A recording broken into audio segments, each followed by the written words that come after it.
The Shaykh then goes on to say that the Messenger of Allah sallallahu alaihi wasallam, Allah subhanahu wa ta'ala gave him the religion, completed through him the religion, and then He caused for him to die, sallallahu alaihi wasallam. This is our belief.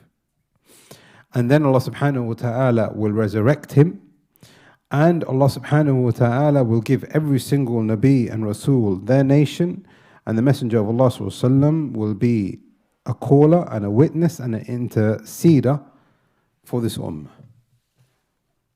Man Nabiyuk, he is Muhammad ibn Abdullah. He is the Messenger of Allah sallallahu alaihi wasallam. He is the Messenger of Allah sallallahu alaihi wasallam. There is none that come after him, and he is the one that I follow. He is a person who was a Nabi and a Rasul. He is not the object of worship.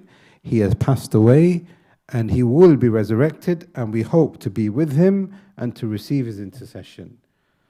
If this is what you believe in now, then this is going to be your answer in the grave, inshallah.